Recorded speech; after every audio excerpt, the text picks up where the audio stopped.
Welcome to another episode of Table for Two. This is the last one for season 3, and then next month we start season 4.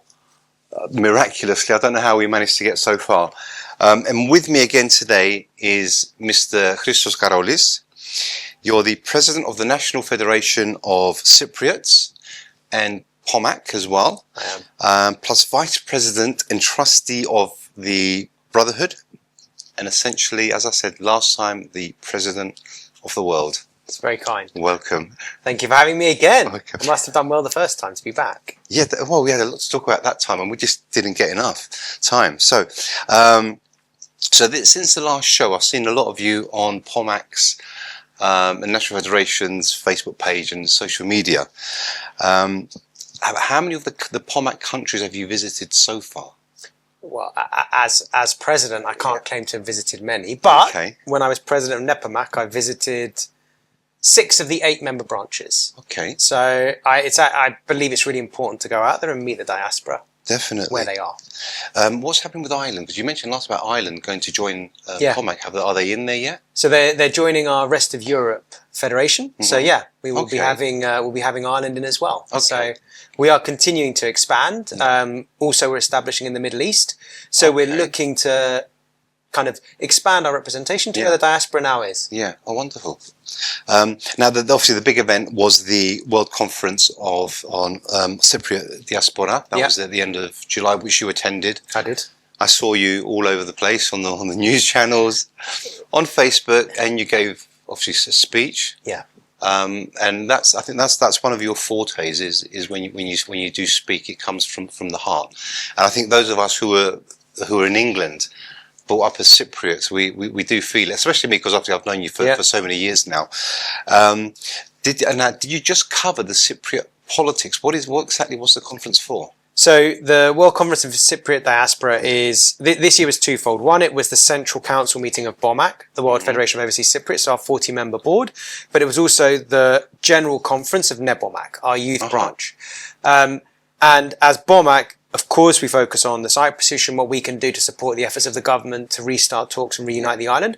But we also talk about issues that impact our diaspora. So we spent a lot of time talking about, for example, consular issues and how we improve the consular services. There's efforts by the government of Cyprus to digitize them. We spoke about how we can support efforts around investment, around entrepreneurship. So we don't just talk about the Cyprus issue, we also talk about issues that impact us as a diaspora as well. Okay. What about things like human trafficking is massive now. Has that ever been touched within these conflicts? Because Cyprus, I mean, is pivotal where it is.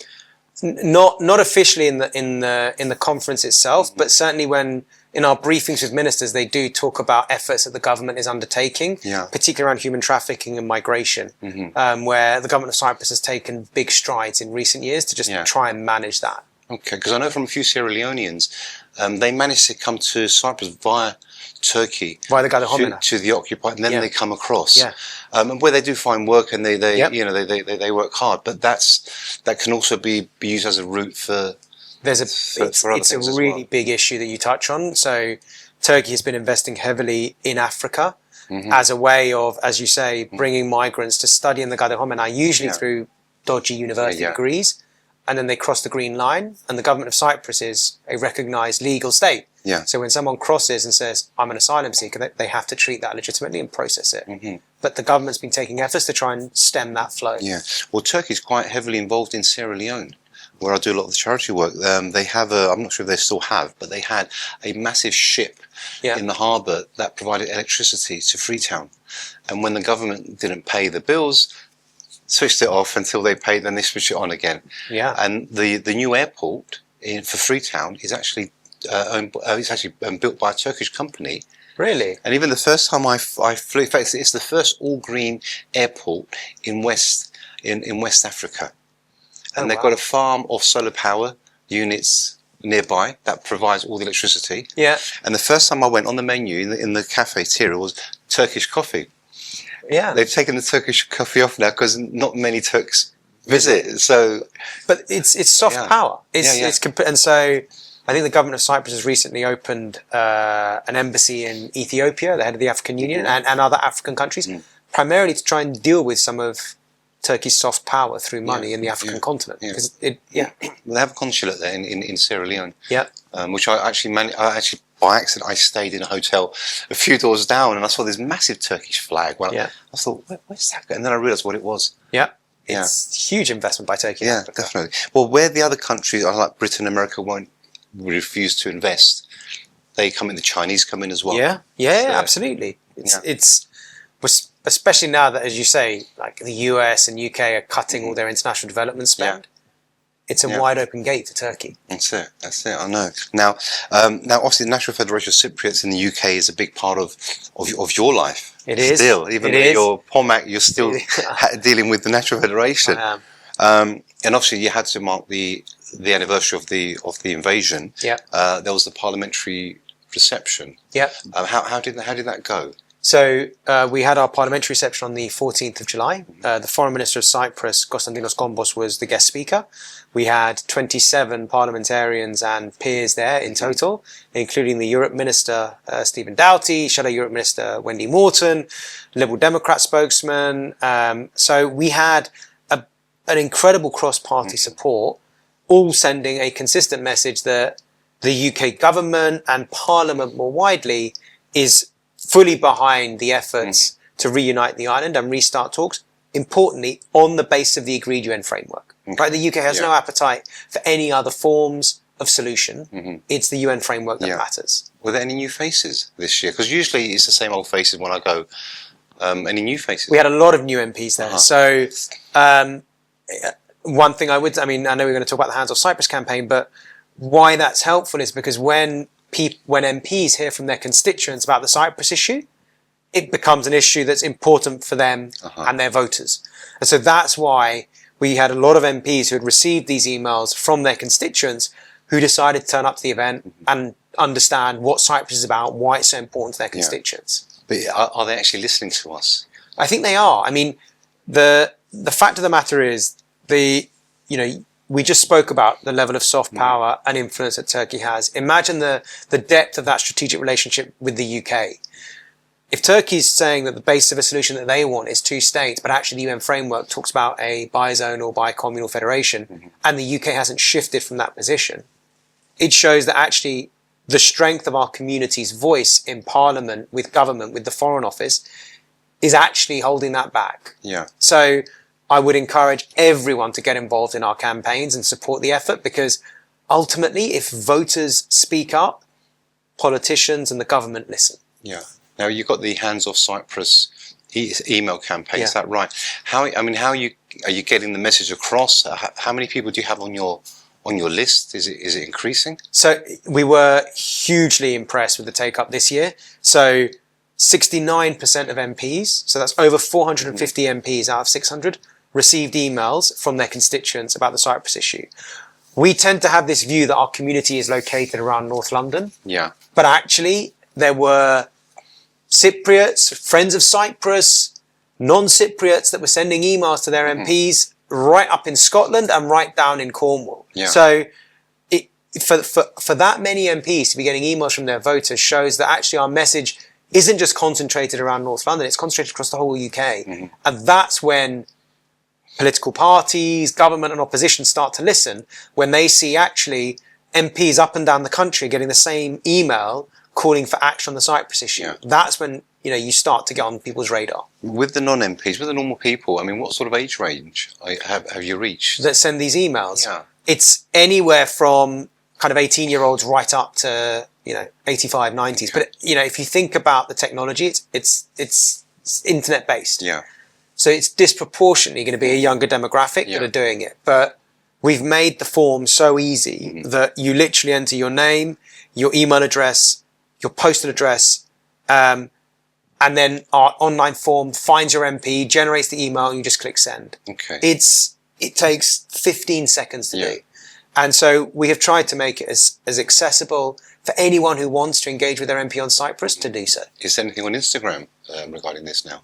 We do. So we only run the campaign up until the 20th of July. So the campaign has now stopped, but don't worry, we'll have a new one next year.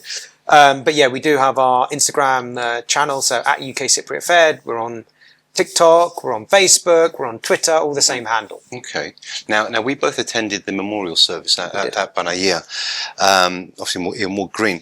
What about the other POMAK member states? Do you get a list of those that have, or reports those that have had services that have attended? Do you get that back as the president? Yeah. So all our member branches do memorials for the anniversary of the invasion, and it's typically the Sunday closest to the 20th of July. Mm-hmm. And we're obviously very fortunate here in the UK to have Archbishop Nikitas, who sends around an encyclical and asks all churches of the Archdiocese to do a memorial, to make sure that wherever you are in the UK, yes, the official memorial is the one that the Archbishop, officiates, but actually wherever you are, there's going to be a memorial, so people can honour those who fought defending Cyprus in 74. I mean, this is something we can't monitor, but there's a lot of Greek Orthodox churches that may have maybe one Cypriot amongst the congregation of 100. Yeah. Would they have been involved as well? Yeah.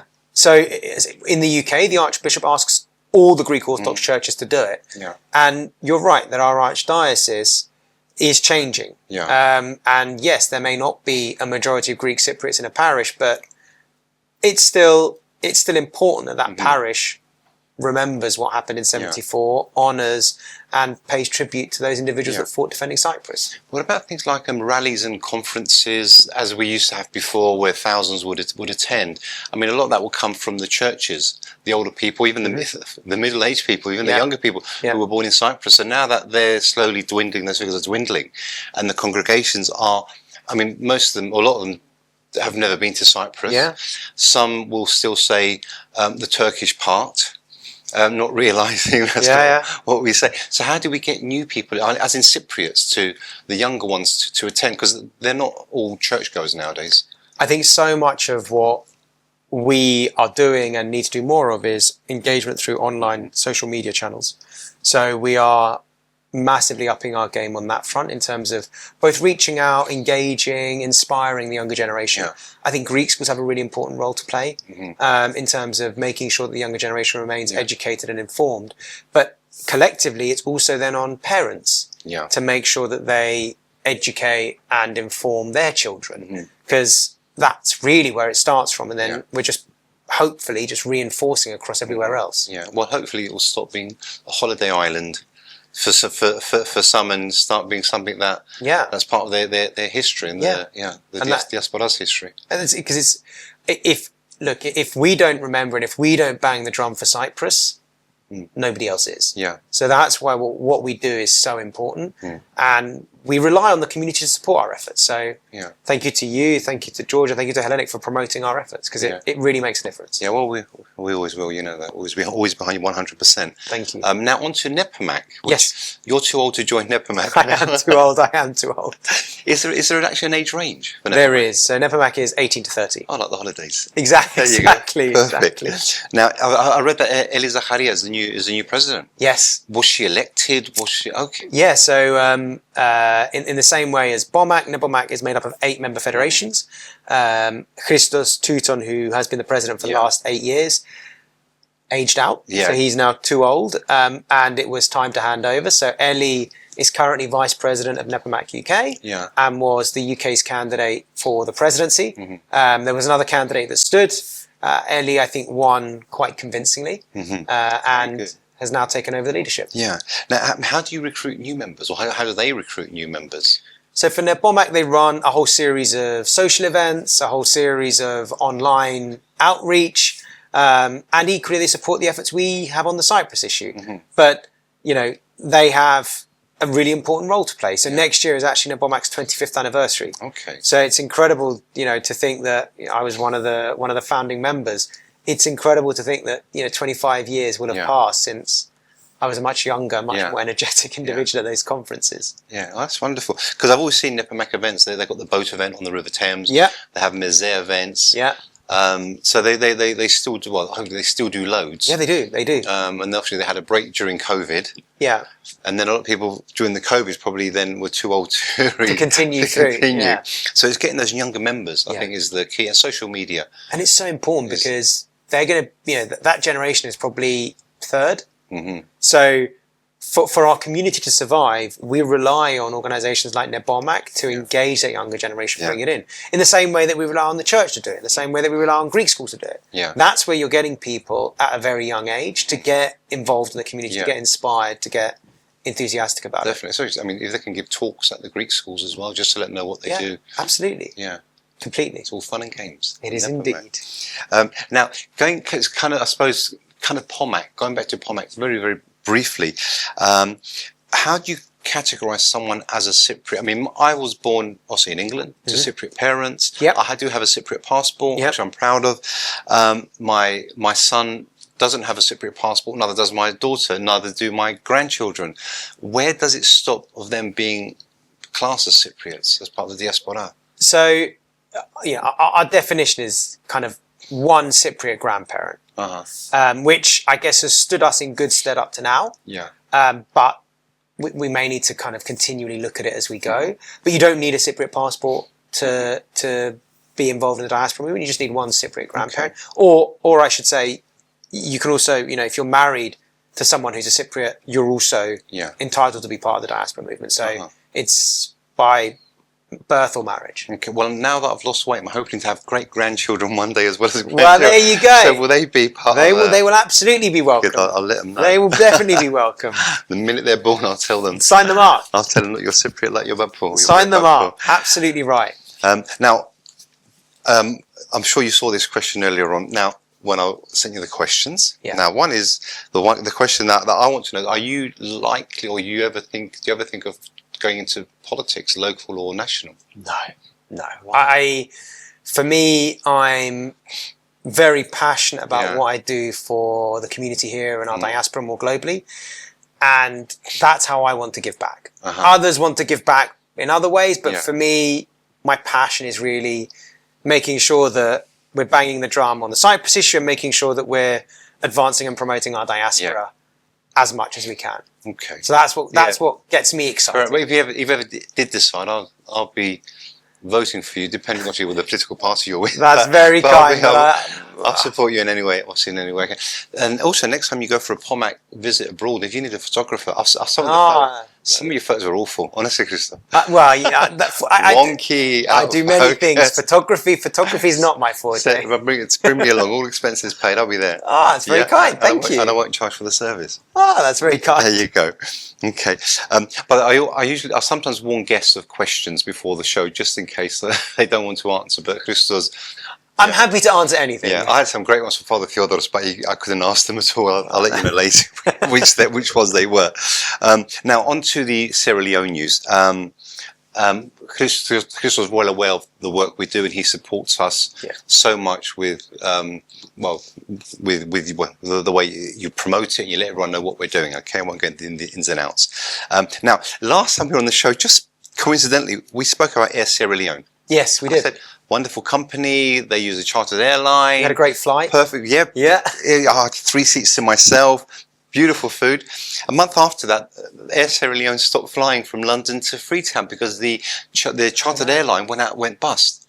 Probably because they were running such an unprofitable business. Because they were feeding me on my own in an aeroplane. So that's probably why. But thankfully, Air Sierra Leone are now resuming flights from London to Sierra Leone from October. So they found another chartered airline. Fine. And from which airport? Probably Gatwick. It was Gatwick last time. I'm assuming Gatwick again. Okay. But as long as it's anywhere near London, I don't really mind. Rather than the other way, which was Heathrow, Brussels, 2.5 hour stopover, Brussels, and then by the time you get there, you're absolutely exhausted. So it's just one flight. Yeah. And for those people who complained about losing their luggage, it's not the airline that loses the luggage, it's the baggage handlers, isn't it? Yeah, it is. Yeah, so you can't blame Air Sierra Leone for that. But yeah, they really want to do well. They want to support Sierra Leone. Yeah. I mean, pre-Civil War, British Airways used to run the flights. Really? Yeah. Oh wow! And then after Civil War, that stopped. Right. Yeah. And if the CEO of Air Sierra Leone is watching this, try having talks with British Airways and see if you can have some sort of collaboration with them. There you go. That would be be brilliant. nice. It would, yeah. You see, I try to help as much as I can. Good man. That's all the Sierra Leone news actually. Because I'm looking at time because I want to get the quiz in. Oh, no. Okay. Keep talking about Sierra Leone. It's fine. We have a choice. We can go to the church news as normal. Some of it you will know about. Yeah. Or we can go straight to the quiz and then to the church news. I think let's go to church news. Church news it is, all right. Mr. President has spoken. There you go. Now, so I was in Christ the Saviour in Welling twice in August, 6th of August for their festival, their feast day. Now, being the 6th of August, you can't have meat. Yes. So their baniyiri had to be, is now always the Sunday after the Domitian of the Theotokos. Okay. So it was Sunday just gone for us. So I went there for the actual transfiguration of Christ, and then I went for the Yorti as well. So twice in 10 days, which is quite a trek. And two banairia back to back. Yeah. Well, yeah. The first day we did fish with Bishop Jagovo. He was there for the feast day, and then we had the banayiri. Now it was so well attended. I was actually quite shocked because how many people were there? Let me see. There was one on that table. 2, 3, 4. There were loads, honestly. The whole. Yorgo came as well with HellenicTV, and the area outside, because the church got this big area, grass area, or dry grass area at the moment, which was packed. All the tables and chairs were taken. Wow. Down the sides, the tables and chairs were taken. So it was very, very well attended. Okay. And there was osyx souvlakia. Yeah. There was chicken gyro. Yeah. So you had you had the regular food. There was mahalebi, which I couldn't eat because of the sugar. Yeah. And then there was loukoumades. Oh, very good. Now, they have sugar as well. For the competition, I had to have one. Fair enough. It meant an extra 10 minutes of wait when I got home, but I had one. And just to let people know that the Philoptochos of Christ the Saviour are top of the table for the loukoumades competition.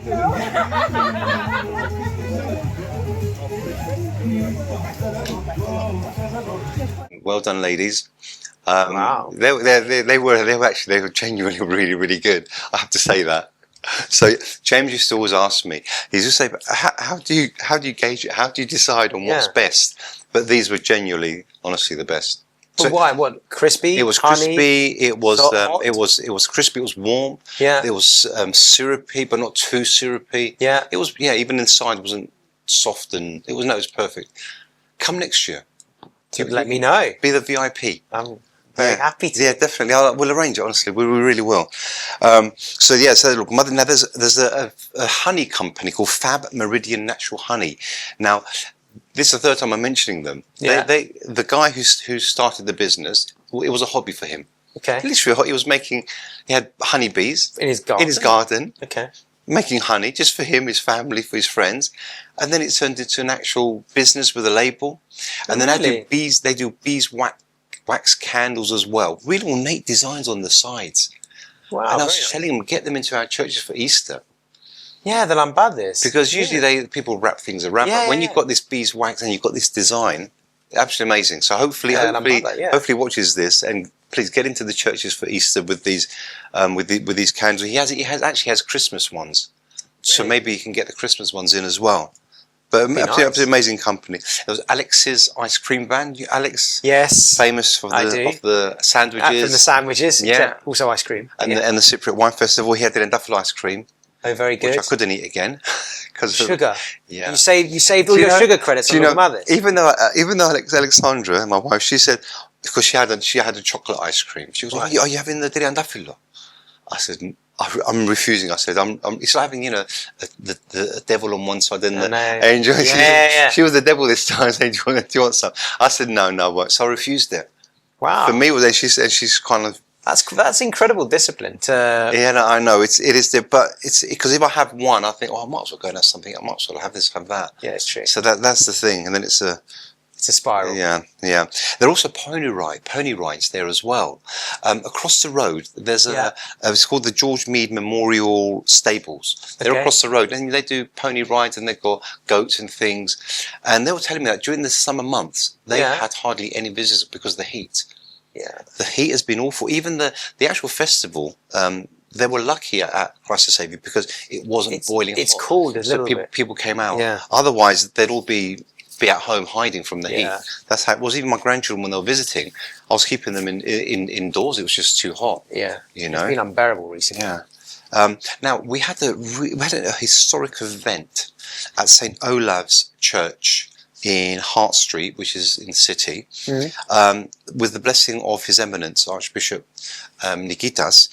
We had a pilgrimage there with Father Christian Axel Burke from St Andrews. It's one of London's pre-schism holy sites. So, oh really? So now there are hundreds of churches we can visit, we can go to. Oh right. So all these saints from years back are now they're considered Orthodox saints as well. Saint Columba, Saint Patrick, which before we never celebrated Saint Patrick's Day as a saint, as an Orthodox, but now we do. Even the same day as Osios Alexios, my saint, by the way. But I'll share it with Saint Patrick happily. There you go. I don't mind. Yeah, there you go. So there was Orthodox and Divine Liturgy that was held in the crypt. Oh really? You go obviously under the church in the crypt. There's a chapel. Yeah. Where the sanctuary, the Hieroi is, there's a well. There's a hole in the ground where there's a well, and you look down. And Father had to wash his hands at some point, so he's actually got his hands over the well, and they're pouring the water is going into the well. Really? Actually, it is the most amazing place. Where in the city is it? This is it's Hart Street. It's about 10 minutes walk from Liverpool Street Station. Okay. Yeah, a lovely place. But they're gonna arrange more of these pilgrimages to these places. And I just want to read straight from it. There's a lot to read on this thing. So it was the church's crypt chapel for the translation of the relics of St Olave, the Wonder Worker, which is celebrated on the 3rd of August. But like I said, more of these will be arranged at St Albans. Yeah. So at the cathedral there, we'll have pilgrimages there as well. Very good. Because he's now considered one of us. There you go, ever expanding. Which is quite good, yeah. Now, another event I went to was the consecration of St Andrews in Torquay Church. Have you been to? Do you go to Panagia's consecration? I did. Okay, was that your first one, or have you been before others? No, it was my first one. It's the most amazing thing to see, and the people in Torquay, it was their first ever consecration. Obviously, it's small, though. Or the congregation. There were quite a few people. The church was full up. But how many? It's probably the size of Aigaderini in really? Barnet. Yeah. That's quite big. And it's one of those strange churches where you have the sanctuary here, but then the side is slightly wider than it is. It's not central. It is actually like Aigaderini. Yeah. And it was packed. And I went in there to take photos. Bishop Maximus was there. It was his first consecration as well. Oh, really? And I'm fortunate in that I can sit in the Hieron, in the sanctuary, and see it being done because I'm taking photos. And there was a guy, Matthew, there, who he was baptized a couple of weeks before. And what happened was, whilst they were preparing the altar, because you put the relics in, you put the wax in, so I see the wax being prepared, everything going, the cleaning of the altar, and then they put the Gospels. So you have Matthew, Mark, Luke, and John on the corners. And then on one corner, and they stick them down with wax, and then they cover it again. And one corner where I was standing was Matthew, Saint Matthew. And I said to Matthew next to me, I said, "That's your saint in the corner." He goes, "Where?" I said, "Under there." I said, "So whenever you come into the Hieron, into the sanctuary, and you stand here, you're right by your saint." And he said he would never have known that. Yeah, had you not pointed it out. Yeah, and if I hadn't heard his name before Matthew when he introduced himself, I would never have done the connection. Yeah. So so I'm blessed in the fact I can sit in the Hieron or stand and see how it's all being done. That must have been special because I wasn't sat in the Hieron for Panagia, but I know. So I didn't get to see those details. But the whole thing, it does feel quite special. I want to produce a book actually of that particular one as well to give to the church as a gift from me, so everyone can see every single stage. Yeah. So that was wonderful. Now we've got time for your quiz. Do we? I was looking at my clock. There are a couple more bits and pieces, but not to worry. Keep going on churches. Very quickly, before I do your quiz, I've got a present for you. Now, I'm going to give a shout out to a guy called Andy at GLT Electrical Wholesalers. Sometimes when you go to these small electrical wholesalers, instead of the big ones, you get personal service. Now, as president of the world, you need one of these. Oh yeah, this is great. So, What is it? When you press the button, yeah. Is this a bullshit buzzer? Or? No, it's all no. Oh, Just can I say press it. Yeah, that's it. So if anyone annoys you, Yeah. you got your hand on the. I've got my hand on even an entire country. If it annoys you, Very good. do it. I like it. Yeah? It's very good. So if Air France mess up your tickets, right, France, that's next on the I list. love it. Bang. I love there it. you go. And that's Andy at GLT. Thank you very much Thank you, Andy. Yeah. I love it. I actually made it myself, as you can see, it's homemade. It's good. We have got time for the quiz. I'm looking at the time. Can I use this button on the quiz? You can use it on the quiz. Can I use it as a pass button? Okay, since you've been to many churches, name all the churches in North London. Panagia, Ais Dimitris, Ai Katerini, Holy Cross, in Golders Green. Oh, that's northwest. That's northwest. Oh, it's good. How narrow end postcode only.